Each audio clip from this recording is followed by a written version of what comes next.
Migraine, భుజం నొప్పి, నడుం నొప్పి, మోకాలు నొప్పికి నిజమైన పరిష్కారం ప్రాణ పెయిన్ క్లినిక్ లో.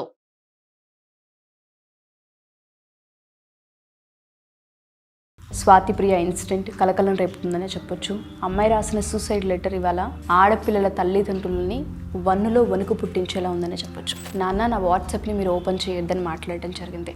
ఈ యాప్కి సంబంధించి ఓపెన్ చేయొద్దు అని మాట్లాడాల్సిన అవసరం ఎందుకు వచ్చింది అంటారు? అమ్మా, నాన్న, నన్ను క్షమించండి. మిమ్మల్ని వదిలి వెళ్తున్నందుకు చాలా బాధగా ఉంది. సూసైడ్ చేసుకోవాలంటే భయంగా ఉంది, అయినా తప్పట్లేదు. I miss you so much. అక్క తమ్ముడిని బాగా చూసుకోండి. అక్క తమ్ముడు మీకు ఏ కష్టం వచ్చినా డాడీకి చెప్పండి.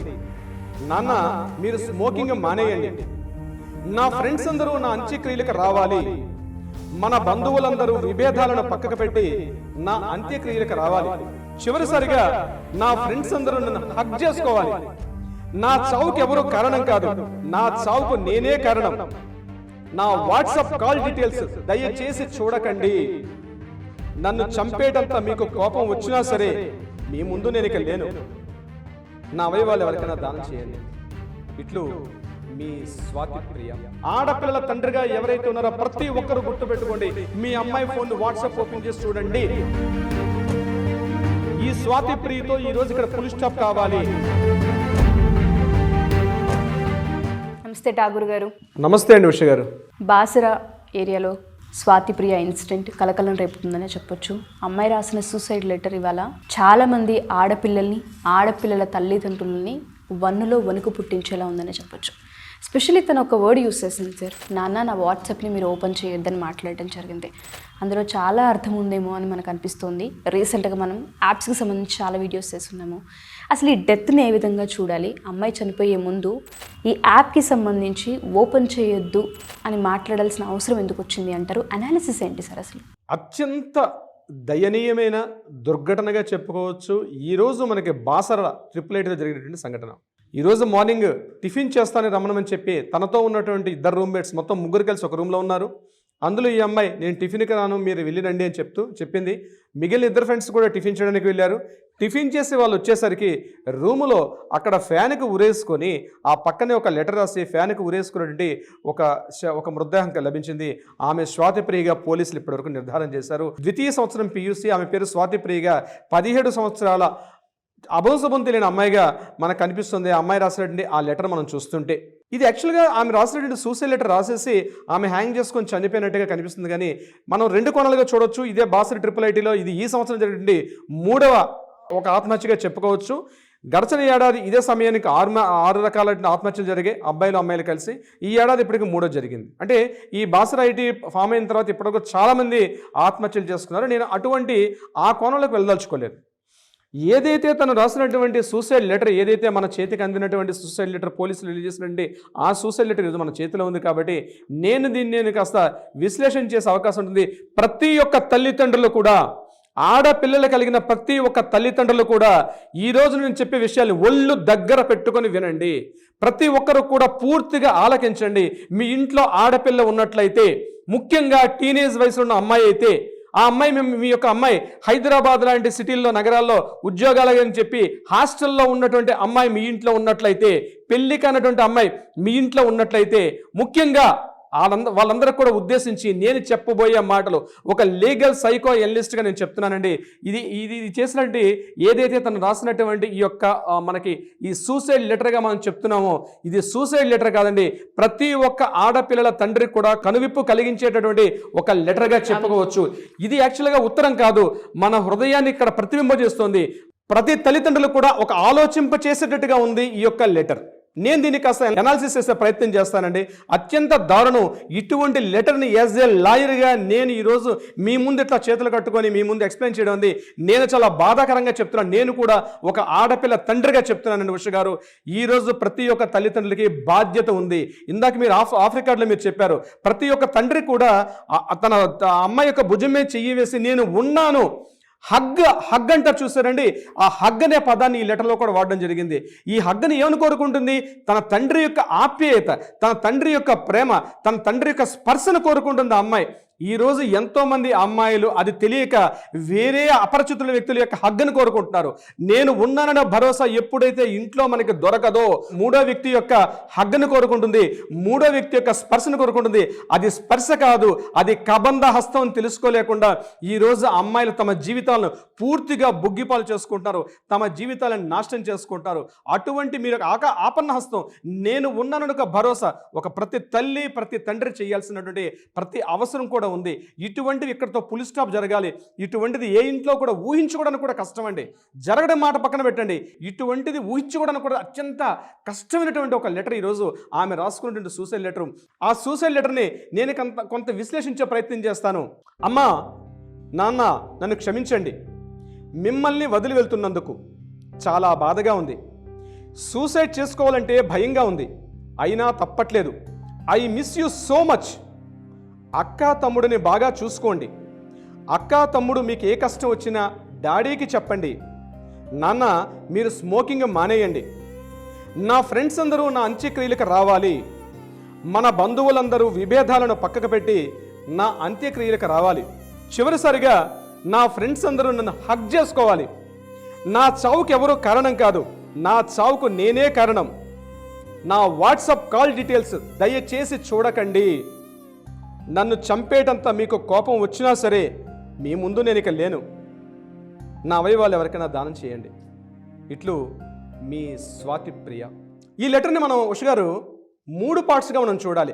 ఒక అమ్మాయి అప్పుడే టీనేజ్లో అడుగు పెడుతున్నటువంటి ముఖ్యంగా 17 ఏళ్ళ అమ్మాయి తన మానసిక సంఘర్షణ ఏదైతే అనుభవించిందో దీని 3 కోణాలుగా మనం చూడాల్సిన అవసరం ఈ లెటర్ని బట్టి మనకు అర్థమవుతుంది. 3 కోణాలు ఏంటి? ఒకటి, తన వ్యక్తిగత విషయం, తన కుటుంబ విషయం, తను ఏదైతే తన వ్యక్తిగత గోప్యత భద్రత అనుకుందో దానికి సంబంధించినటువంటి విషయం. తన వ్యక్తిగత విషయం చెప్పినట్లయితే, నాకు సూసైడ్ చేసుకోవాలనుకుంటున్న చాలా భయంగా ఉంది.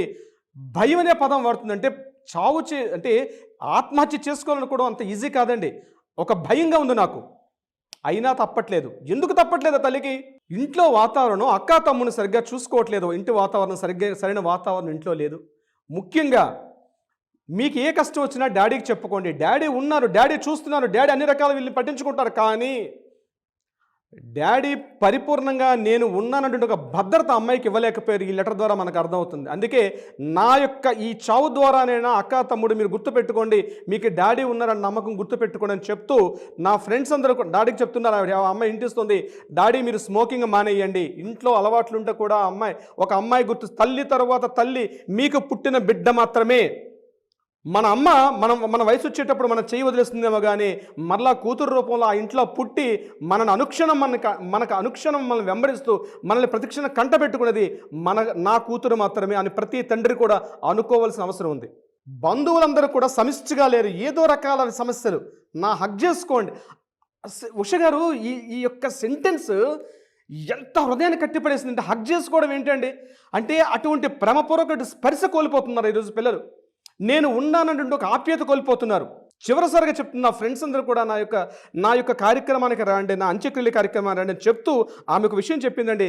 వాట్సాప్ డీటెయిల్స్ మనం మాట్లాడుకున్న పాయింట్ అక్కడికి రావాల్సిన అవసరం ఉంది. ప్రతి తల్లిదండ్రులు కూడా, అమ్మాయి ఉన్నటువంటి ప్రతి తల్లిదండ్రులు కూడా మీ అమ్మాయి యొక్క ఫోన్ని మీరు చూడండి. అమ్మాయి యొక్క ఫోన్ మీరు ఓపెన్ చేయండి. ఓపెన్ చేసి చూడండి ఎవరెవరితో మాట్లాడుతుంది, ఎందుకు మాట్లాడుతుంది, ఎవరి అపరిచిత వ్యక్తులతో మాట్లాడుతున్నారా, క్లాస్మేట్తో మాట్లాడుతున్నారా, ఇంటి పక్క వాళ్ళతో మాట్లాడుతున్నారా, బంధువులతో మాట్లాడుతున్నారా. ప్రతిరోజు మనకి పేపర్లో చూస్తుంటే, న్యూస్ చూస్తుంటే మన గుండెలు ద్రవించకపోతున్నాయి. ఇది వాట్సాప్ కాదండి, మన జీవితాలకు, ముఖ్యంగా ఈ ఆడపిల్లల జీవితాలకు వచ్చినటువంటి అది వాట్సాప్ కాదు, అది అత్యంత భయంకరటువంటి ఒక మారణాయుధంగా మారిపోయింది మనకు అది వాట్సాప్ రూపంలో. ఆ వాట్సాప్లో ఏముంటుంది దయచేసి నాన్న చూడకండి. అంటే ఏముంది ఆ వాట్సాప్లో? పోలీసులు ఎంక్వైరీ చేస్తారు, ఇన్వెస్టిగేషన్ చేస్తారు, ఎవరెవరితో మాట్లాడు, అది కాదండి. ఈరోజు మానసిక పోస్ట్ మార్టం చేసే వాళ్ళు లేరు, అంతర్ఘర్షణ చేసే పోస్ట్ మార్టం చేసే వాళ్ళు లేరు. ఆ అమ్మాయి ఎవరితో మాట్లాడింది వాళ్ళతో మాట్లాడతారు, ఇంట్రాగేషన్ చేస్తారు, ఇన్వెస్టిగేషన్ చేస్తారు, వాళ్ళని తీసుకొచ్చి పోలీస్ స్టేషన్లో పెడతారు. అది కాదు, ఆమె యొక్క మానసిక పోస్ట్ మార్టం చేసే డాక్టర్లు ఎక్కడున్నారండి? ఈరోజు మానసికంగా చేసే డాక్టర్స్ లేరు. ఆమె యొక్క అంతర్ఘర్షణని అర్థం చేసుకునే వాళ్ళు లేకపోవడం వల్లే ఈరోజు ఇటువంటి ఒక దయనీయమైన స్థితిని మనం మాట్లాడుకోవాల్సిన అగత్యం మనకి ఈరోజు వచ్చిందండి. ఈ స్వాతి ప్రియతో ఈరోజు ఇక్కడ ఫుల్ స్టాప్ కావాలి. ఆడపిల్లల తండ్రిగా ఎవరైతే ఉన్నారో ప్రతి ఒక్కరు గుర్తుపెట్టుకోండి. మీ అమ్మాయి ఫోన్ వాట్సాప్ ఓపెన్ చేసి చూడండి. మనం 100 ఎపిసోడ్స్ చేసామండి ఉష గారు. ఎవరు దయచేసి ప్రొఫైల్ పిక్స్ పెట్టకండి. మీరు అపరిచిత వ్యక్తులతో మీ పర్సనల్ డీటెయిల్స్ ఇవ్వకండి. ఎటువంటి విషయాలు కూడా మీ ఫ్యామిలీ డీటెయిల్స్, మీ పర్సనల్ డీటెయిల్స్ ఎవరు కూడా మీరు డిస్కషన్ చేయకండి, చెప్పకండి. అన్నప్పుడు కూడా ఆడపిల్లలు ఈరోజు ఆగకుండా ఆ యొక్క వాట్సాప్ మాయలో పడి ఆ వాట్సాప్ నుండి ఒక చక్రబంధంలో మునిగిపోయి అష్టదిగ్బంధనంతో తమ జీవితాలను బుగ్గిపాలు చేసుకొని ఆ తెలియని ఒక మాయ వలలో పడిపోతుంది. ఒక మాయ, ఆ మాయ వలలో పడి తమ జీవితాలను పూర్తిగా నాశనం చేసుకుంటారు. దానికి నిదర్శనం ఈరోజు జరిగిన ఈ దుర్ఘటన, ఈ స్వాతి ప్రియ యొక్క సంఘటనతో జీవితానికి చిరమాంకం పడాల్సిన అవసరం అయితే ఉంది. ప్రతి తల్లిదండ్రికి కనువిప్పు కావాలి. ఈ సంఘటన ప్రతి తల్లిదండ్రికి నేను చెప్తున్నాను, ప్రతి ఒక్కరు కూడా మీ పిల్లల వాట్సాప్లో ఓపెన్ చేసి చూడండి. మీకు తెలియని విషయాలు చాలా బయటకు వస్తాయి. అప్పటికి వాళ్ళ ఒంటి మీద చేయకండి, కొట్టకండి, తిట్టకండి. దగ్గరను తీసుకొని చేరదీసి మేమున్నాం ఇట్లాంటివి చేయొద్దని చెప్పి కామా పెట్టండి. ఆ కామా పెట్టి దాన్ని అక్కడ ఫుల్ స్టాప్ పెట్టేసి కంప్లీట్గా మీరు యొక్క ఆమె జీవితం నుంచి ఆ వాట్సాప్ ఎవరైతే అపరిచిత వ్యక్తులతో మాట్లాడుతున్నారో దానికి చరమాంకం పాడండి. ఇటువంటి సంఘటనలు ఏ ఇంట్లో జరగకూడదని ఊహిద్దాం. ఇటువంటి మరలా పునరావృతం కాకూడదని ఊహిద్దాం ఉష గారు. సో ఎస్పెషల్లీ రవీంద్రనాథ్ గారు చెప్పినట్టుగా ప్రతి తల్లిదండ్రులు కూడా ఎస్పెషల్లీ ఆడపిల్లలు మొబైల్ వాడుతున్నారు అంటే ఏమేమి యాప్స్ యూస్ చేస్తున్నారు, ఏ కాంటాక్ట్స్ ఉంటూ ఉన్నాయి, వాళ్ళ స్టేటస్లు ఎందుకు పెడుతున్నారు, ఎలోన్గా ఉండే పెడుతూ ఉన్నారా, హ్యాపీనెస్వి ఉండే పెడుతూ ఉన్నారా, అసలు వాళ్ళు ఎక్కడికి వెళ్తున్నారు, వాళ్ళ క్యాంపస్ ఏంటి, క్యాంపస్లో ఫ్రెండ్స్ ఏంటి, హాస్టల్ సర్కిల్ ఏంటి, దయచేసి పిన్ టు పిన్ చెక్ చేయాల్సిన అవసరం ఇప్పుడున్న జనరేషన్కి అయితే చాలా ఎక్కువగా ఉంది. ఎందుకంటే ఏ విధంగానైనా సరే ప్రమాదం పొంచి ఉందని చెప్పడమే మా ఉద్దేశం. ఎందుకంటే వాట్సాప్కి సంబంధించి నేను రవీంద్రనాథ్ గారు కంటిన్యూగా వీడియోలు చేస్తూనే ఉన్నాము. దయచేసి ఇది ఒక సీరియస్ నోట్లా ముఖ్య గమనికలా తీసుకుంటారని ప్రతి పేరెంట్ భావిస్తూ ఉన్నాం. సో ఎక్కడున్నా స్వాతి ప్రియ ఆత్మకు శాంతి కలగాలనే కోరుకుందాం. ఇటువంటి ఇన్సిడెంట్ ఏ స్టూడెంట్కి, ఏ ఆడపిల్లకి రాకూడదనే కోరుకుందాం. స్వాతి ప్రియ పేరెంట్స్కి అయితే ఇది తీరని లోటు. ప్రతి పేరెంట్కి కూడా ఈ ఇన్సిడెంట్ ఒక గుణపాఠం అవుతుందని కోరుకుంటున్నాం.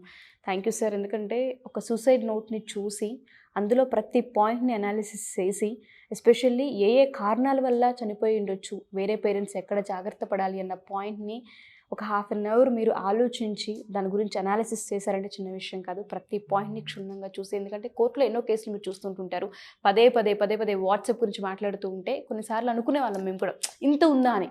బట్ ఇవాళ ఒక ఇన్సిడెంట్ చాలా క్లియర్గా అమ్మాయి రాసింది అంటే ఎంత ఇన్ఫ్లుయెన్స్ అయిపోతున్నారు, ఎక్కడ దాకా వెళ్ళిపోతున్నాయి జీవితాలని అర్థమవుతుంది. Thank you for the analysis sir. Thank you so much.